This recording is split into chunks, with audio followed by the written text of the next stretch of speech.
Biar gerejamu terus dalam unity memuji-muji-Mu ya Tuhan. Sebab Engkau layak dipuja. Sorakan haleluya. Pujian syukurku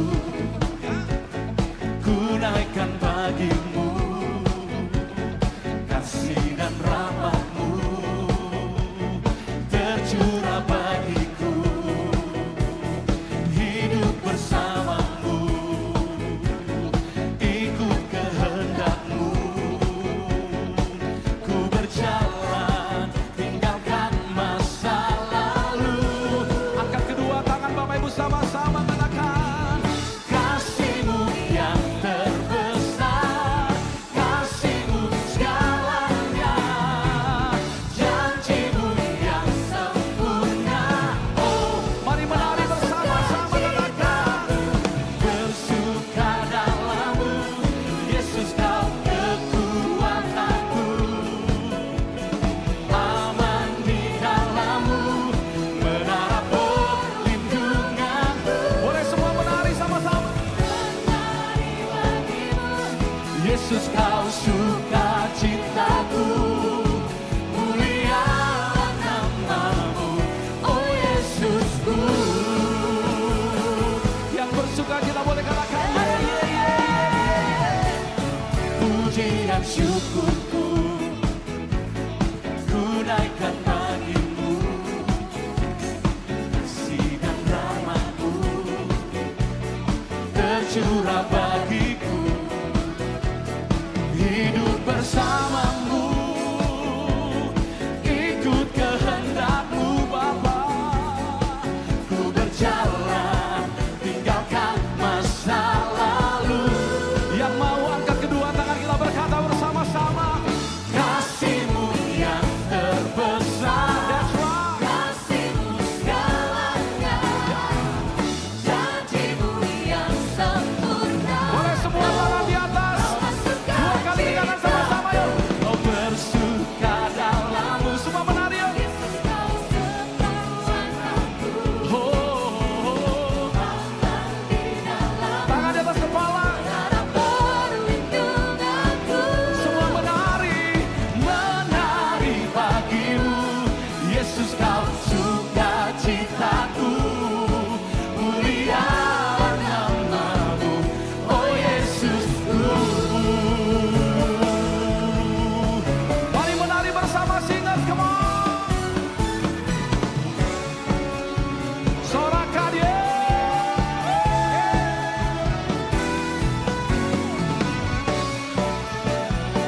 Katakan Jesus. Angkat kedua tangan sama-sama.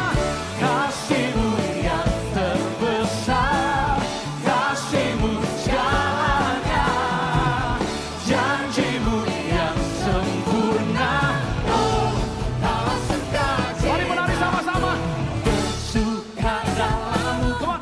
Yesus Kau kekuatanku, Oh. aman di dalam Tangan di atas kepala sama-sama. perlindunganku. Angkat tanganmu. Menari bagimu, Yesus Kau sukacitaku. Saya mau ajak anak-anak muda nonton sama-sama. Oh,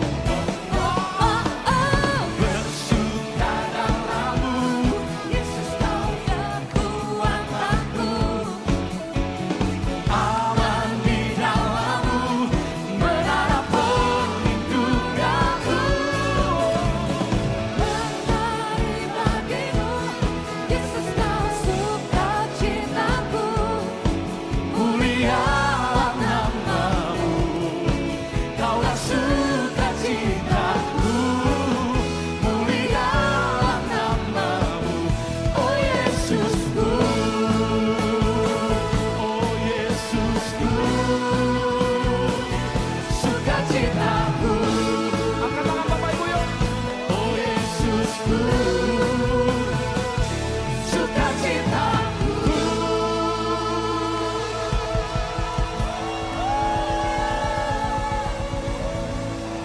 Yang bersuka cita, sorakan haleluya. Tidak ada lagi penundaan.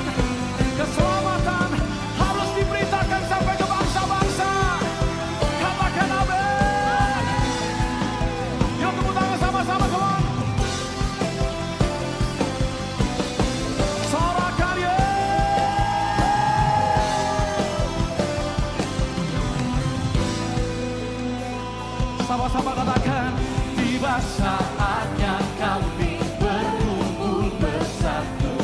Dari mana saudara? Dari sesuku dan bangsa. Dalam unity Tuhan, Berdiri di hadapan tanah anak domba. Satu suara. lompat sama-sama. One, two, ayo. Keselamatan bagi Allah. Kami naikkan para Anak domba, pujian dan kekuatan, hormat dan kekuasaan, kemuliaan bagi Dia selamanya. mari lari sama-sama yuk.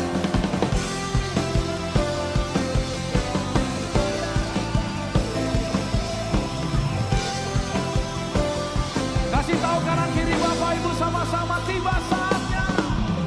Tiba saatnya kami berkumpul bersatu. Dari mana saudara? Dari Ada suku Batak, Jawa, Manado, Ambon, semuanya. Come on. berdiri di hadapan tanah anak domba. Satu suara Menyatakan keselamatan bagi Allah yang duduk dan bertata. Kami naikkan pada anak domba. Pujian terdengar di mana-mana. dan kekuasaan, kemuliaan bagi Dia selamanya. Keselamatan bagi Allah. Yang duduk dan berkata, kami naikkan pada anak domba. Pujian dan kekuatan, hormat dan kekuasaan, kemuliaan bagi Dia selamanya. Tepuk tangan sama-sama yuk.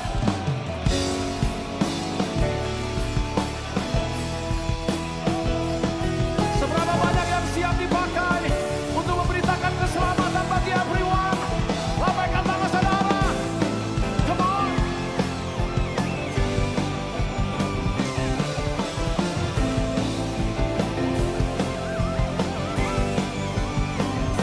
Haleluya.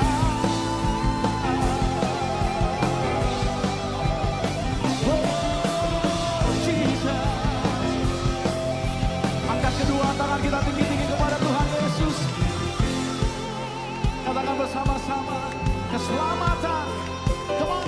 Keselamatan bagi Allah yang duduk dan bertata.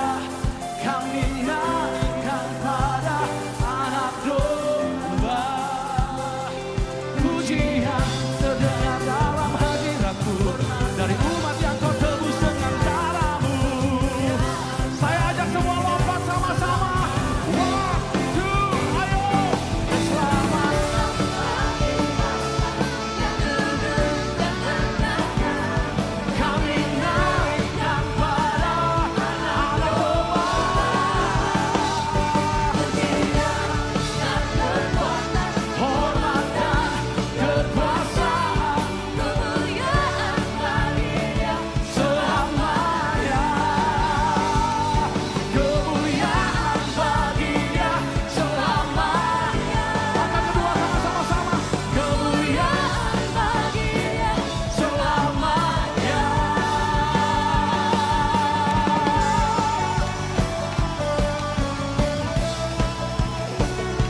Mari panggil namanya Jesus 3 kali sama-sama. One, two, three, Jesus, Jesus. Katakan Jesus. Mari tanpa musik sorak-sorai yang panjang bagi Tuhan Yesus. Come on. Woo.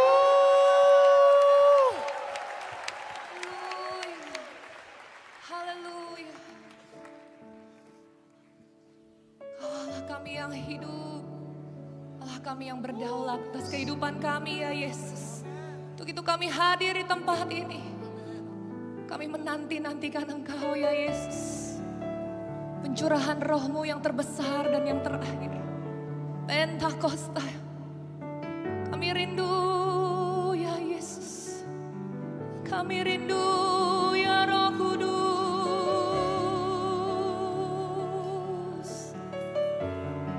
Engkau hadir di sini.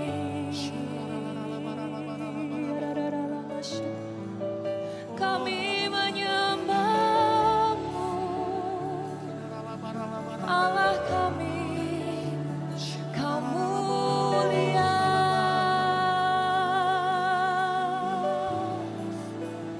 Kau kudus Tuhan. Kau layak ditinggikan.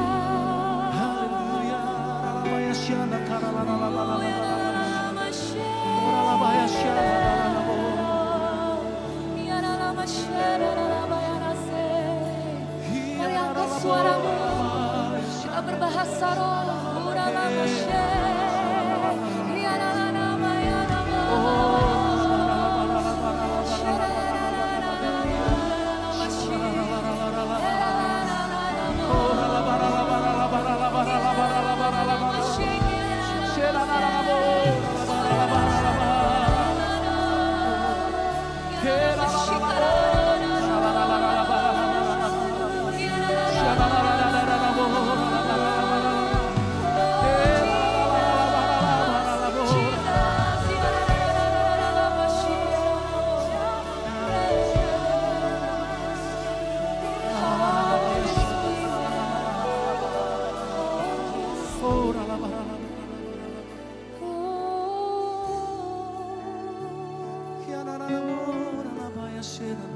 Come Holy Spirit.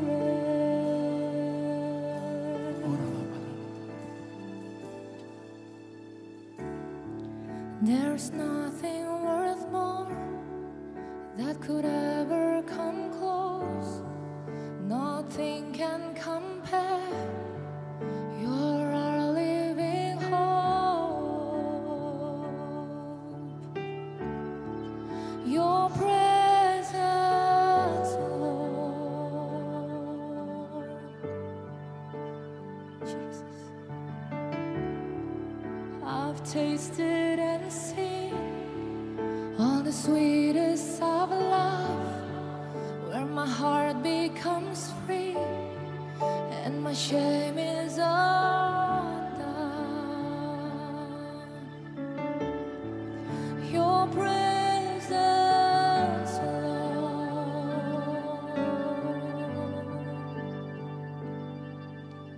Holy Spirit, you are welcome here.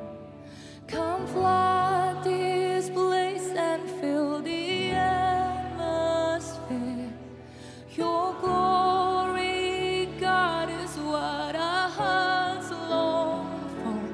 To be overcome by your presence, Lord. Holy Spirit, you are welcome here. Come flood this place and fill the atmosphere. Your glory, God, is what our hearts long for. To be overcome by your presence, Lord.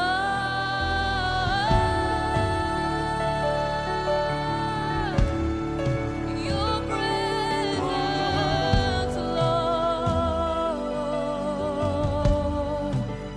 Say, I've tasted and seen.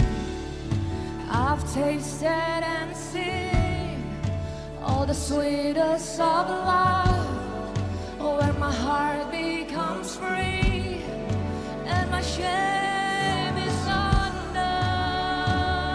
Oh, your presence, Lord. Say, Holy Spirit, oh Holy Spirit, you are welcome here. Come flood this place and fill the atmosphere. Your glory,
us experience the glory of your goodness. Let us become more aware. Hadiratmu Yesus. Let us experience the glory of your goodness. Let us become more aware of your presence. Let us experience the glory of your goodness. Let us become more aware of your presence. Let us experience the glory of your good. Let us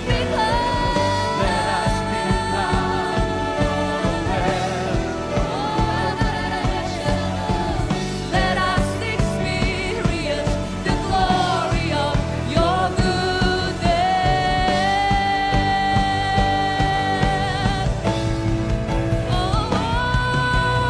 Holy Spirit, you are welcome. Come flood our hearts.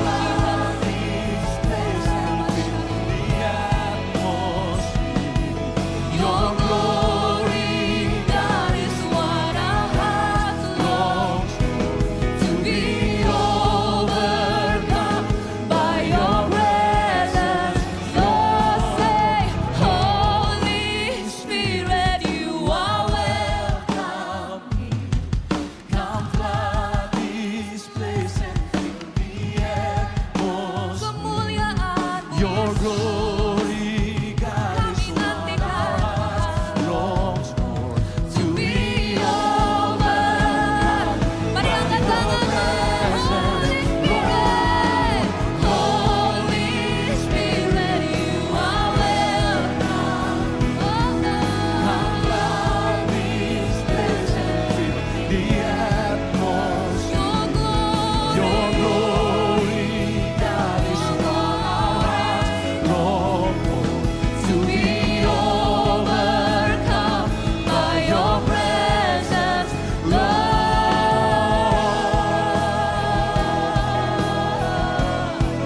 Your presence, Lord. Your presence, Lord. We long for your presence. Your presence, Lord. Let's worship Him. We long for your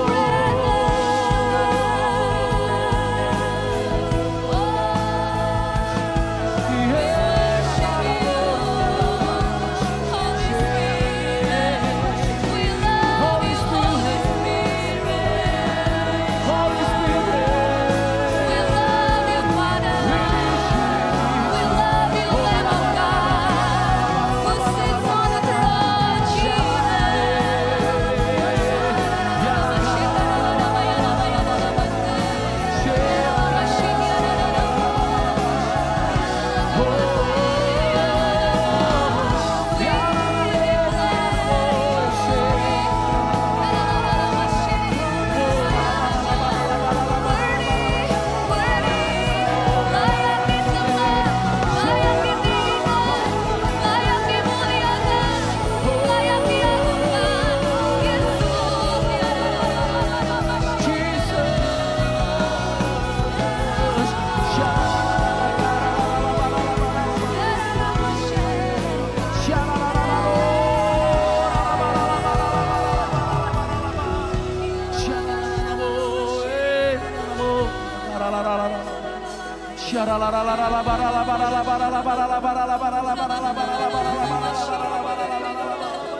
layak dipuji, disembah. Kaulah yang bertata dulu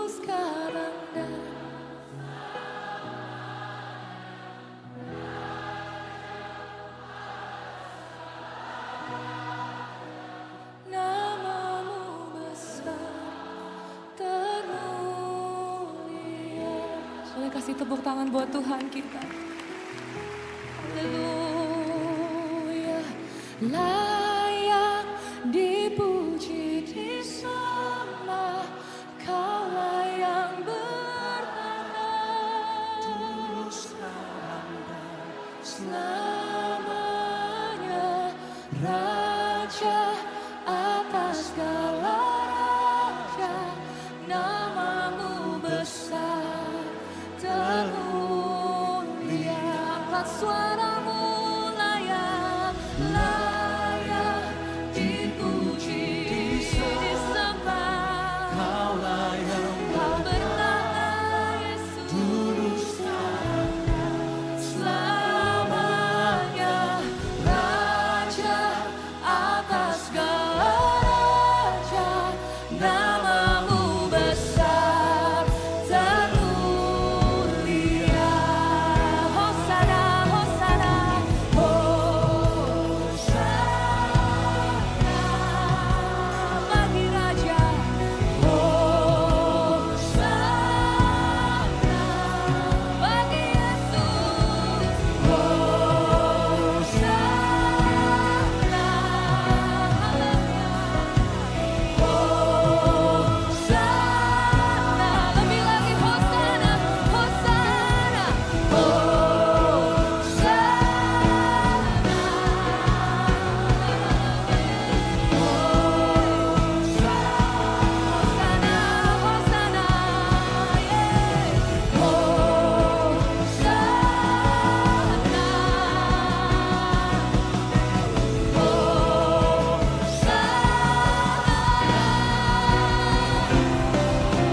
layak dipuji disembah, Kaulah yang bertahta dulu, sekarang dan selamanya, Raja atas segala raja, namamu besar termulia. Sekali lagi, layak, layak dipuji disembah, Kaulah yang bertahta dulu, sekarang dan selamanya, Raja atas segala raja, namamu besar termulia.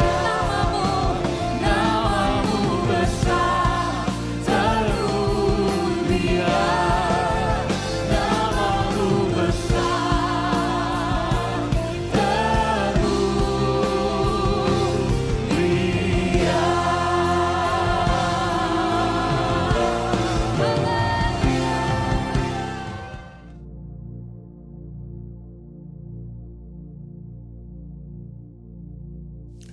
Shalom semuanya. Alkitab berkata, Yesus mati karena dosa-dosa kita. Dia dikuburkan, tetapi pada hari yang ketiga dia dibangkitkan. Haleluya. Setelah Tuhan Yesus bangkit, selama 40 hari Tuhan Yesus menampakkan diri kepada lebih dari 500 murid-muridnya untuk membuktikan bahwa dia hidup. Setelah memberikan pesan yang terakhir, seperti yang terdapat dalam Kisah Para Rasul 1:8, dengan disaksikan murid-muridnya, Tuhan Yesus terangkat ke surga. Saya percaya kalau kita berada di sana waktu itu, kita pasti akan sama dengan murid-murid Tuhan Yesus yang melihat bahwa Tuhan Yesus bertambah tinggi. Ketika mereka melihat ke bawah, ternyata kaki Tuhan Yesus sudah tidak menyentuh tanah lagi.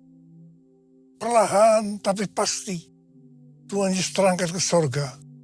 Makin lama makin kecil, sampai ada awan yang menutupi dan hilang dari pandangan mata.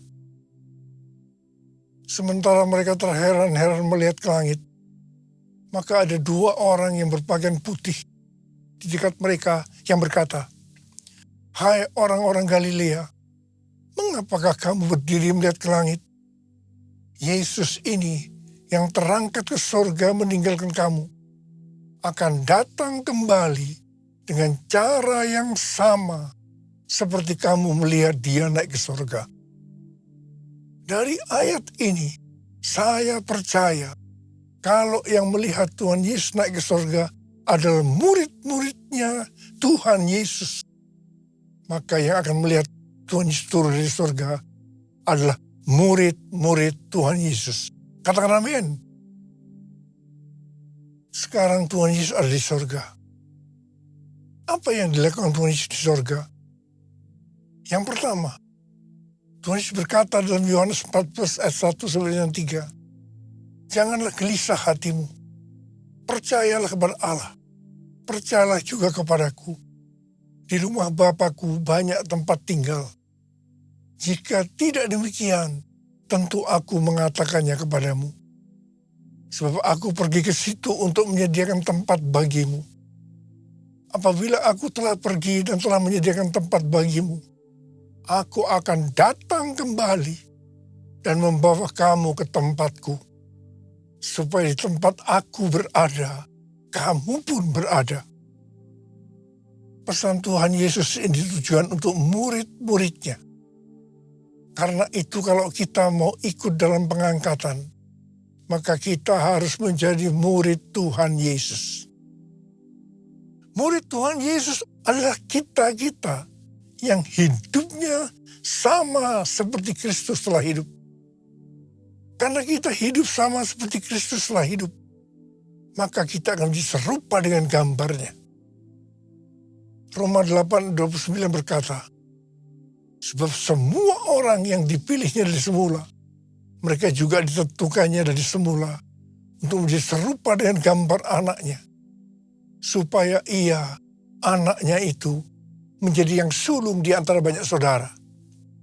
Jadi goal kita sebagai orang percaya adalah menjadi serupa dengan gambar Yesus, yaitu murid Tuhan Yesus. Hal yang kedua yang dilakukan oleh Tuhan Yesus di sorga adalah sesuai dengan Ibrani 7 ayat 25 yang berkata, karena itu ia sanggup juga menyelamatkan dengan sempurna semua orang yang melalui dia datang kepada Allah. Sebab ia hidup senantiasa untuk menjadi pengantara mereka. Tuhan Yesus di sorga menjadi pengantara kita. Artinya sebagai pendoa syafaat bagi kita. Supaya kita selamat secara sempurna. Kalau kita berbicara tentang keselamatan, maka ada 3 hal yang harus diperhatikan. Yang pertama, bisa kehilangan keselamatan. Yang kedua, hampir-hampir tidak diselamatkan. Dan yang ketiga, selamat dengan sempurna. Hal yang pertama, orang yang sudah percaya bisa kehilangan keselamatan.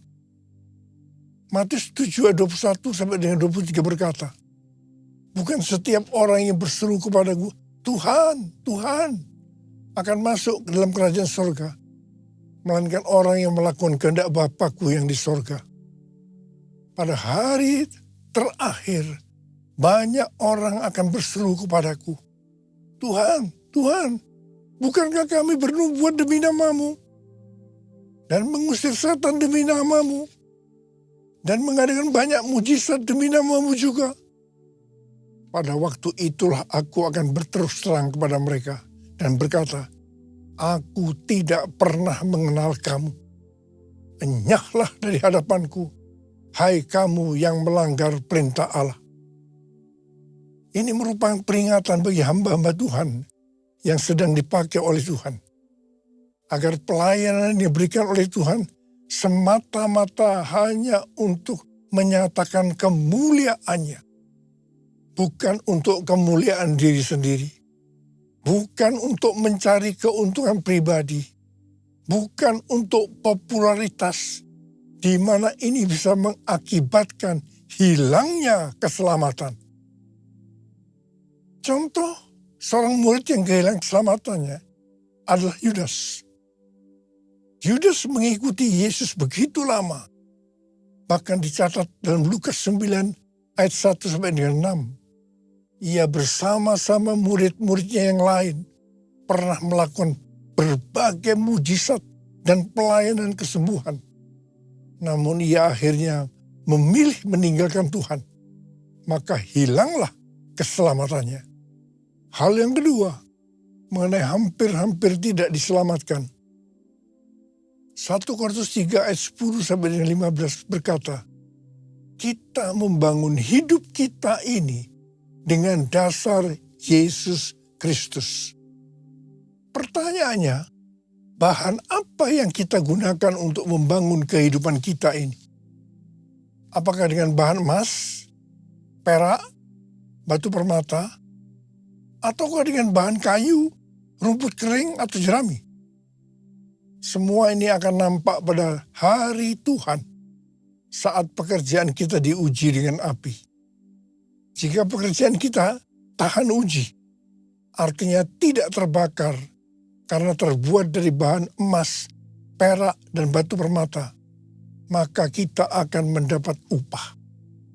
Tapi sebaliknya, kalau pekerjaannya itu terbakar karena bahan yang digunakan adalah kayu, rumput kering, atau jerami, maka akan menderita kerugian. Selamat sih selamat, tapi seperti keluar dari dalam api.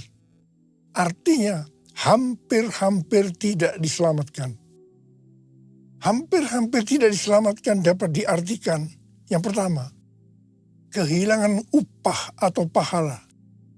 Yang kedua, kedudukan yang rendah di sorga. Yang ketiga, kehilangan kesempatan pelayanan dan kekuasaan di sorga. Yang keempat, kehilangan kemuliaan dan kehormatan di hadapan Allah. Mari, saya akan ajak kita semua untuk memperhatikan dengan serius pekerjaan pelayanan kita, juga termasuk kualitas kehidupan kita. Jangan menjadi orang Kristen yang acuh tak acuh, agar kita mendapat upah di sorga. Yang mau katakan amin. Yang ketiga mengenai keselamatan. Tuhan Yesus berada di sorga untuk mendoakan kita agar mendapatkan keselamatan yang sempurna. Bukan untuk kehilangan keselamatan atau bukan hampir-hampir tidak diselamatkan. Supaya doa Tuhan Yesus ini terjadi, maka sesuai dengan 2 Petrus 1 ayat 5 sampai 11 dikatakan bahwa kita harus dengan sungguh-sungguh berusaha. Sungguh-sungguh berusaha untuk menambahkan kepada iman kita kebajikan. Artinya berbuat baik. Kemudian ditambahkan lagi pengetahuan. Kemudian tambahkan lagi dengan penguasaan diri. Tambahkan lagi dengan ketekunan. Tambahkan lagi dengan kesalehan yang artinya hidup kudus. Tambahkan lagi kasih akan saudara-saudara seiman. Dan tambahkan lagi kasih akan semua orang. Kalau kita melakukan ini semua dengan sungguh-sungguh, maka kita akan lebih mengenal Tuhan Yesus Kristus. Dan kita tidak akan pernah tersandung. Dengan demikian, kita akan dikaruniakan hak penuh untuk memasuki kerajaan kekal, yaitu kerajaan Tuhan dan Juru Selamat kita, Yesus Kristus, yang artinya kita mendapatkan keselamatan yang sempurna. Haleluya! Besar anugerah-Mu, melimpah kasih-Mu, semakin hari semakin bertambah besar anugerah-Mu, besar anugerah-Mu.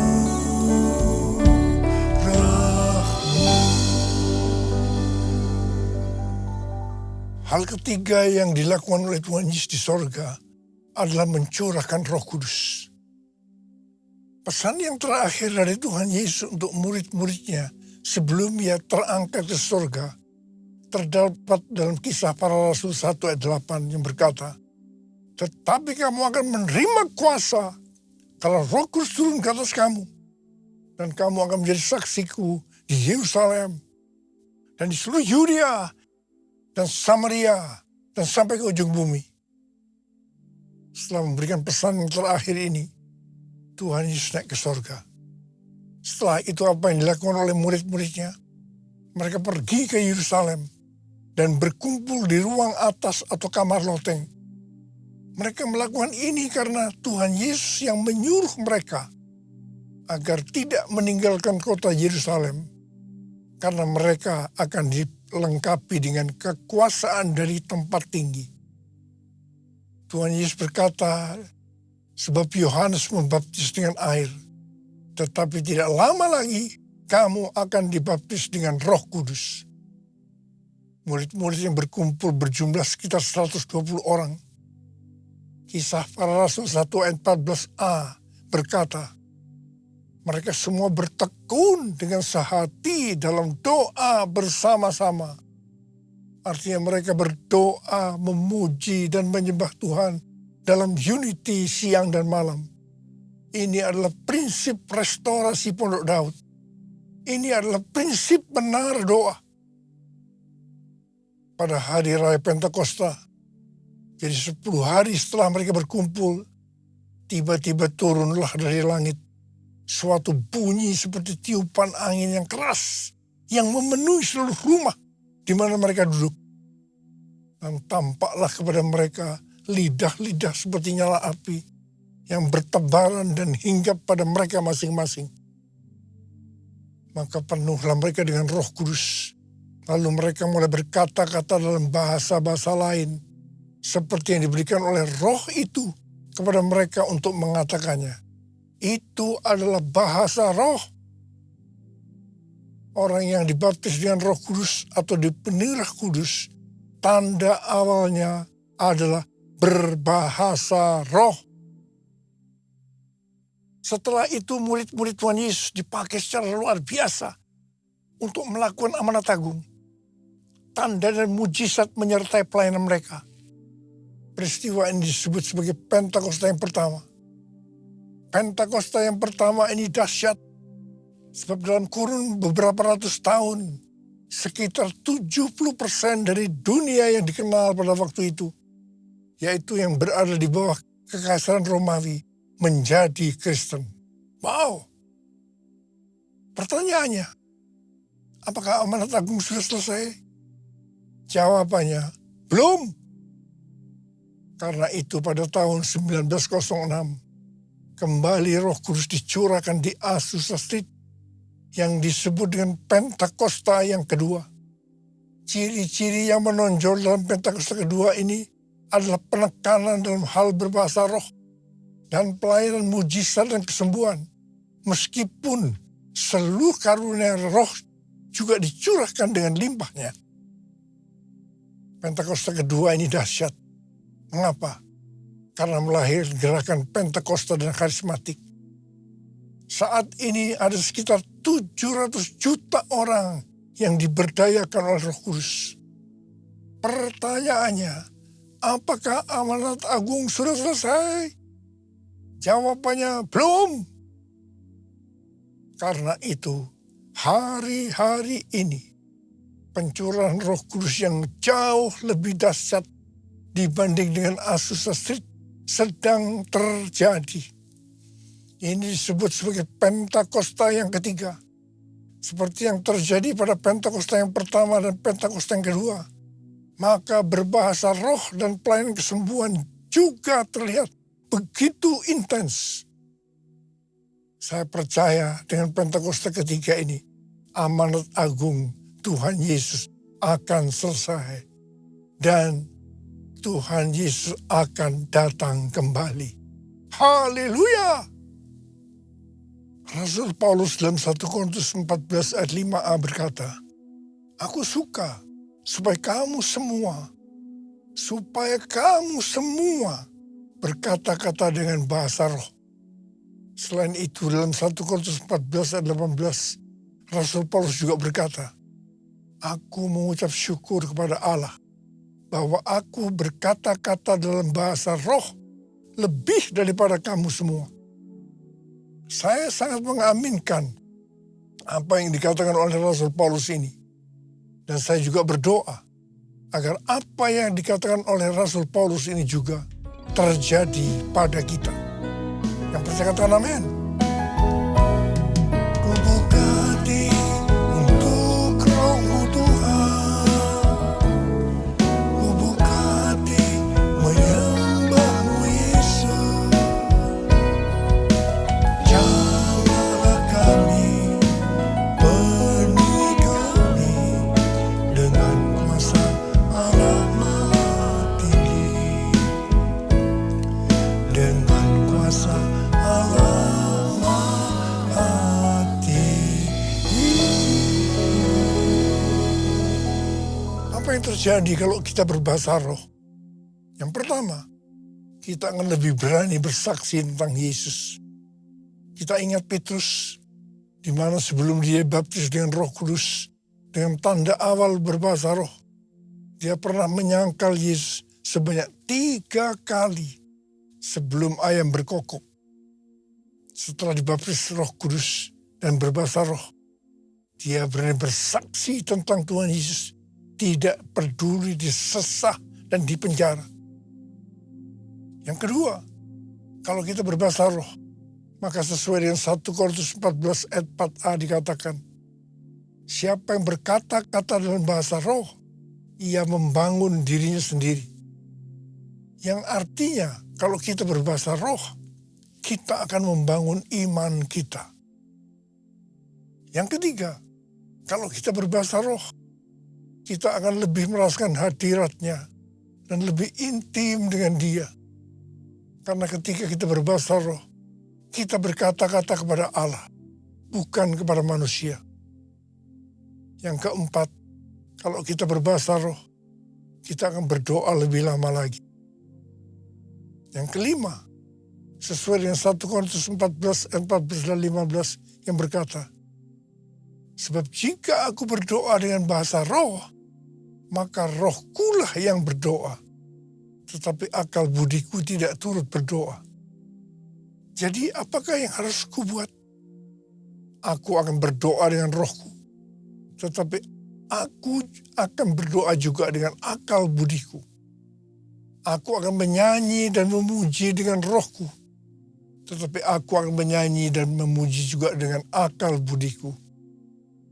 Jadi kalau kita menghendaki agar roh kita berdoa, menyanyi dan memuji, maka kita harus berbahasa roh.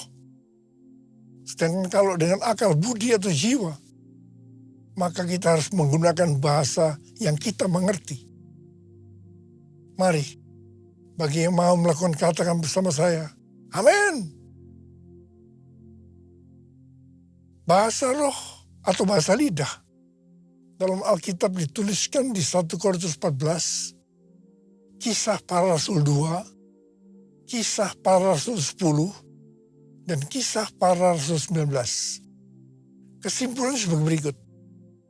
Yang pertama, bahasa roh atau bahasa lidah dalam bahasa Greka disebutkan dengan glosa. Ada 3 macam bahasa roh atau bahasa lidah. Yaitu yang pertama, bahasa roh yang harus diterjemahkan atau ditafsirkan supaya mengerti. 1 Korintus 14 ayat 26 sampai dengan 28. Yang kedua, bahasa roh yang tidak perlu diterjemahkan atau ditafsirkan karena memang hanya Allah yang mengerti artinya. Ini adalah penyembahan dalam roh.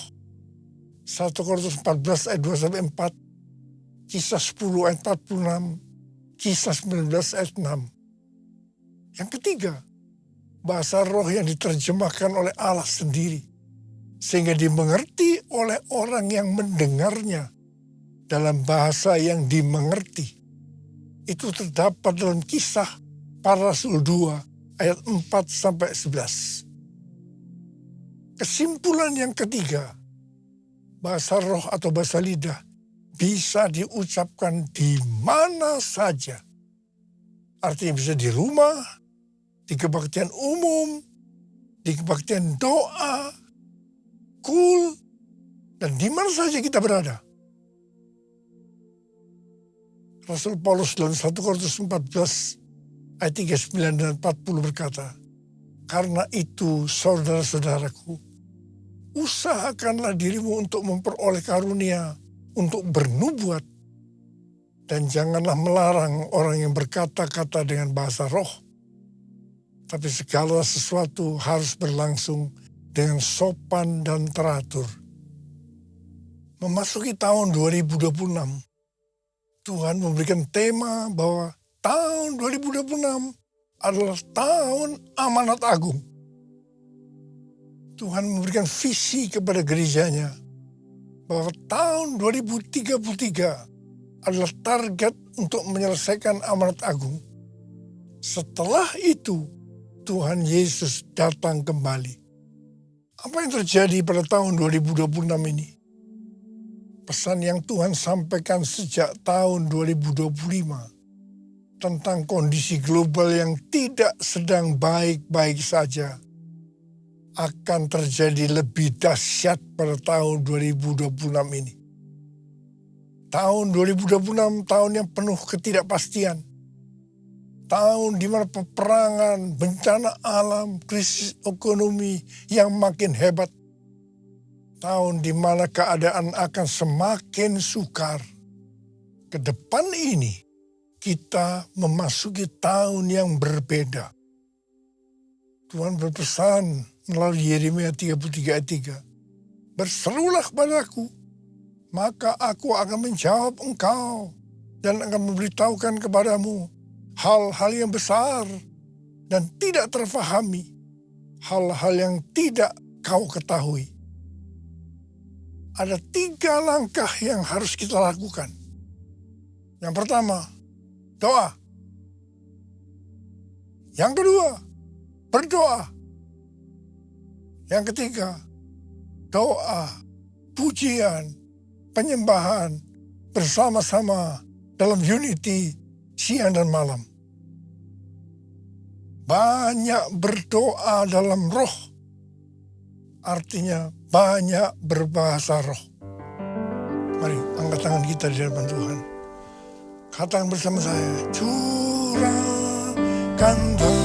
kuasa-Mu Tuhan, mujizat terjadi di tempat ini.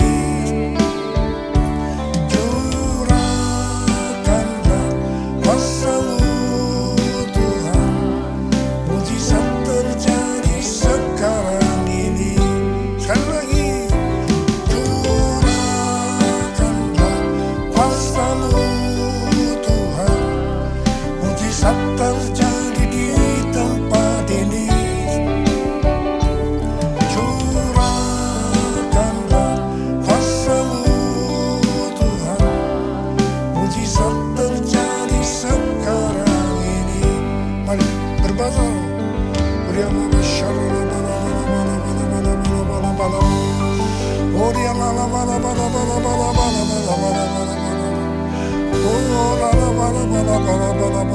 Tuhan, hamba berdoa buat anak-anak-Mu yang belum berbahasa roh. Tuhan, mereka angkat tangan di hadapan Tuhan. Berikan mereka bahasa-bahasa yang baru ya Tuhan. Terima pengurapan Tuhan saat ini. Terima. Curahkanlah kuasa-Mu Tuhan, mujizat terjadi di tempat ini. Curahkanlah kuasa-Mu Tuhan, mujizat terjadi sekarang ini. Mujizat terjadi sekarang ini.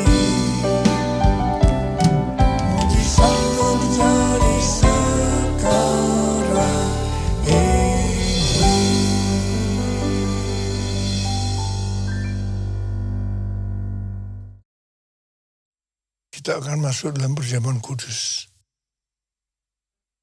Kita akan mengingat ayat ini.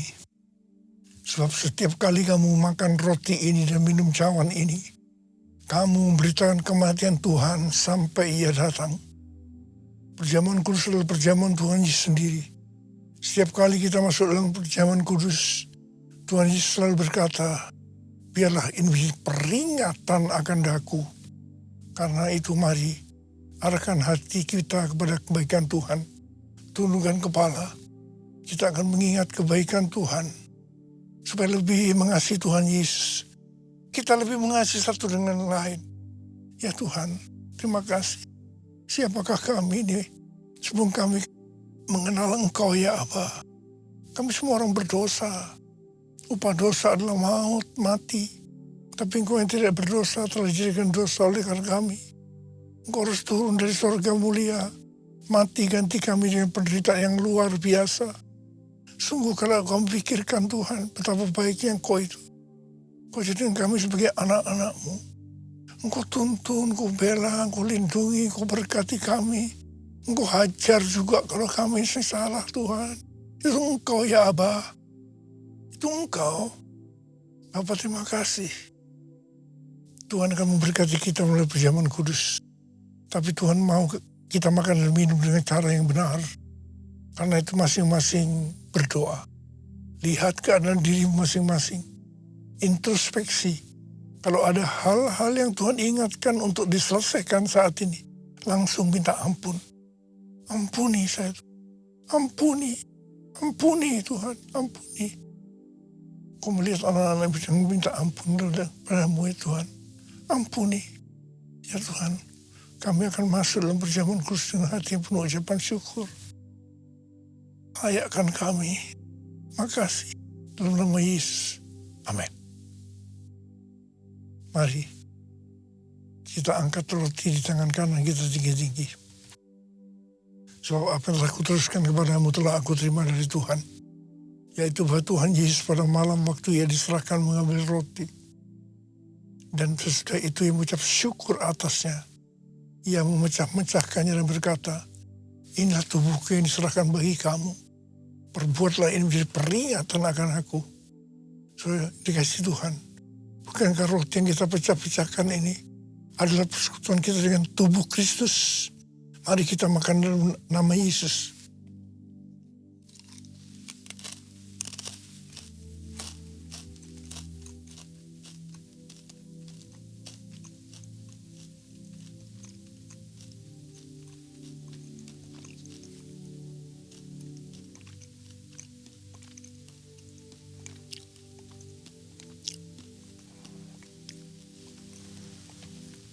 Angkat cawan di tangan kanan kita tinggi-tinggi. Demikian juga Ia mengambil cawan sesudah makan lalu berkata, cawan ini adalah perjanjian baru yang dimutrakan oleh darahku. Perbuatlah ini setiap kali kamu meminumnya menjadi peringatan akan aku.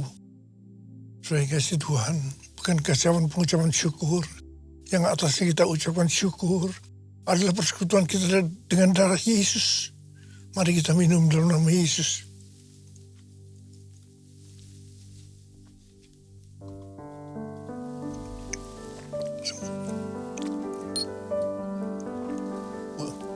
Angkat tangan kita di hadapan Tuhan. Ucapkan syukur dan terima kasih dengan suara. Tuhan terima kasih Tuhan. Terima kasih Tuhan. Terima kasih ya Tuhan. Tuhan terima kasih. Tuhan terima kasih. Bapak terima kasih. Saat ini Kau sedang menyembuhkan yang sakit. Kau sedang membebaskan yang terikat. Menghibur yang susah. Menguatkan yang lemah. Memberikan pengharapan yang baru. Bagi yang datang dengan putus pengharapan. Tuhan terima kasih. Tuhan terima kasih. Tuhan terima kasih. Terima kasih. Terima kasih Yesusku, puji syukur hanya bagi Tuhanku. Terima kasih Yesusku, terima kasih Yesusku, puji syukur hanya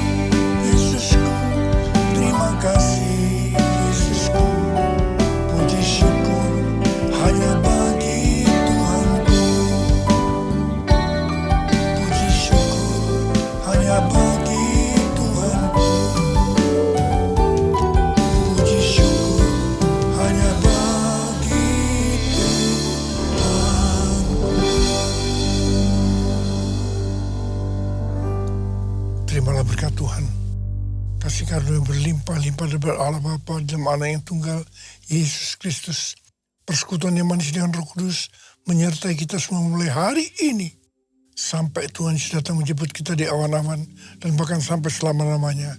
Yang percaya bersama-sama katakan, Amin.